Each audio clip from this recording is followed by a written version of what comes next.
Alright, in this question, it's asking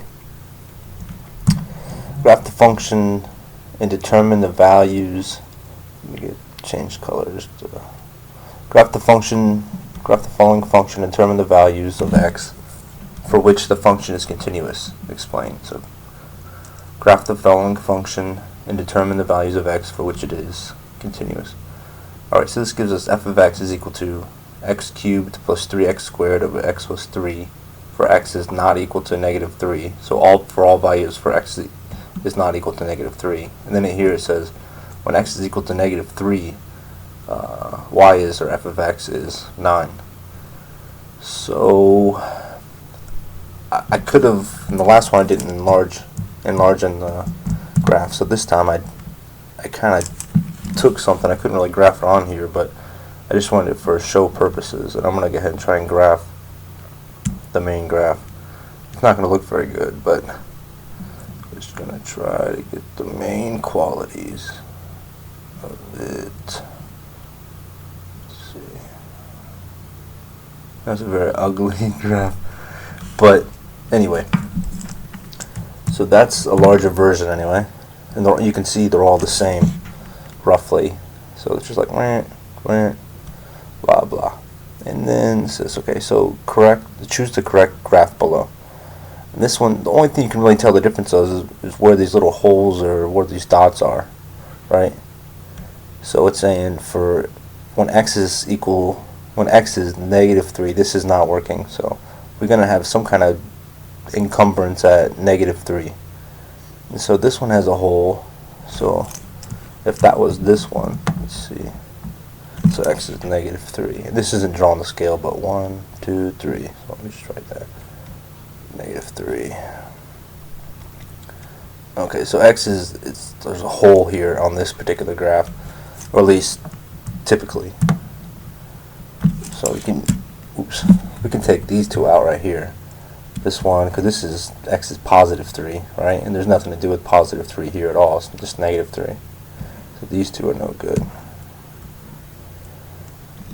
And this one's actually pretty easy. So this one is saying, okay, at negative 3, that if it was just this top part right here, I probably shouldn't have covered it up a little bit, but if it was just this top part right here, then this one would be right. But you can see how there would be a hole in the gap, because this right here, this value, x plus 3 in the numerator, in the denominator is equal to 0, and you can't have a function divided by 0. So that's why it gives this little clause here that says, oh, by the way, when x is equal to negative 3, that little hole right there is going to be filled in with 9. And if you were to plug in 3 here, you'd get, well, besides this part, you get something that looks like it's going to be right on that graph anyway.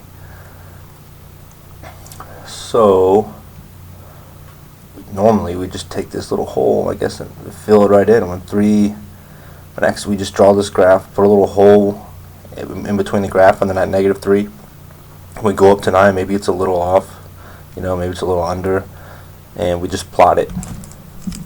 So we wouldn't want to just hold there. There's no other dot right here.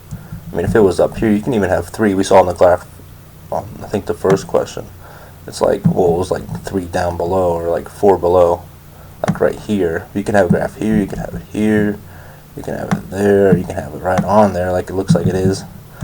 So we know that one's not right, because this is our little dot, and this one gave us no dot. And this is saying that, well, we have a little dot somewhere. Oh, by the way, it's at negative 3, Alright, so this one's right. Where is the function continuous? Select the correct choice below, and if necessary, fill in the answer box to complete your choice. So it's talking only about this graph right here. It's not talking about these, because, well, this is not continuous here, right? The little hole where this hole was, it wasn't continuous. This one looks continuous, but we're only answering one at a time, kind of thing. Alright, the function is continuous for x is less than some number. X is less than some number. It looks like it's continuous the whole way around, and this dot does indeed look like it's right on there. And this is supposed to be a magnified version, so it looks like it's continuous the whole way. Alright, the function is continuous for x is greater than some number, but it's continuous the whole way. Alright, the function is continuous for x is not equal to, well, one might guess it's not equal to negative 3 like it says. But then it says x is equal to 3 on this graph, or in this function here. So it is continuous. And you'll see later when we do limits that this is still, this is continuous, this is continuous, because when you reach it from each side, you reach the same number. You don't really know if it's there, and you never really reach it when you do limits, and that's kind of the basis of calculus. Alright, anyway, so the function is continuous for all values of x, since f of x is defined for all values of x since there are no breaks in the graph. And like I said, this is just a forerunner of what they're trying to teach. They're going to teach you later on. They're going to build upon that. But yeah, it's continuous the whole way around, isn't it? Let's look one more time at my sloppy graph. Oh, I got it at Graph Sketch. Most of it. I mean, I got this little template at Graph Sketch. It cut off my numbers, so I had to put some numbers there. And I didn't actually graph anything, but I set the boundaries, so it printed nicely. Graphsketch.com. Okay, so it's this one. It's continuous for all values of x. And that's it.